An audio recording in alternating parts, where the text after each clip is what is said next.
ಓಂ ಸಾಯಿರಾಮ್.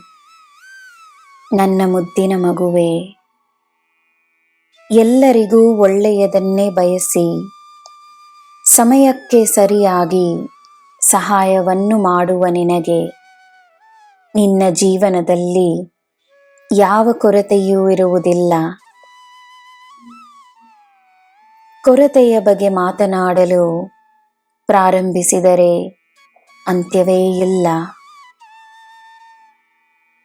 ನಿನ್ನ ಜೀವನದ ಗೆಲುವಿನ ಬಗ್ಗೆ, ಯಶಸ್ಸಿನ ಬಗ್ಗೆ, ನಿನ್ನ ಪುಣ್ಯಗಳ ಬಗ್ಗೆ, ನಿನ್ನ ಸಾಧನೆಗಳ ಬಗ್ಗೆ, ನಿನ್ನ ಜೀವನದಲ್ಲಿ ನಿನಗೆ ಸಿಕ್ಕಿರುವ ವರಪ್ರಸಾದವೇನೆಂಬುದರ ಬಗ್ಗೆ ಯೋಚಿಸು.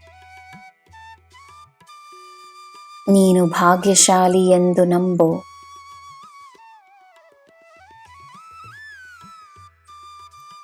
ಬೇರೆಯವರ ಪಾಪ ಪುಣ್ಯಗಳ ಬಗ್ಗೆ ಚಿಂತಿಸಬೇಡ. ಯಾರ ಪಾಪಗಳ ಬಗ್ಗೆ ನೀನು ಮಾತನಾಡುವೆಯೋ ಅವರ ನಕಾರಾತ್ಮಕತೆ ಒಂದಾದರೊಂದು ರೀತಿಯಲ್ಲಿ ನಿನ್ನ ಮೇಲೆ ಪರಿಣಾಮವನ್ನು ಬೀರುತ್ತದೆ. ಜನರು ಮಾಡುವ ಒಳ್ಳೆಯ ಕಾರ್ಯಗಳನ್ನು ಪ್ರಶಂಸಿಸು. ನಿನ್ನ ಕೃತಜ್ಞತೆಯನ್ನು ನೀಡು.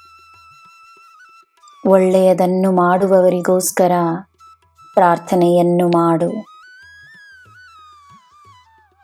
ಪುಣ್ಯವಂತರಿಗೋಸ್ಕರ ಮಾಡುವ ಪ್ರಾರ್ಥನೆಯು ಪುಣ್ಯವನ್ನೇ ತಂದುಕೊಡುತ್ತದೆ.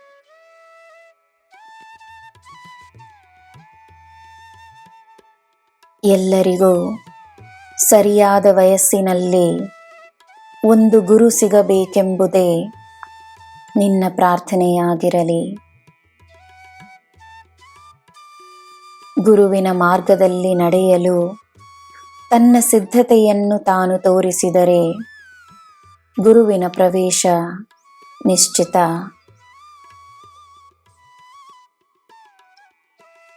ನನ್ನ ಮಗುವೆ,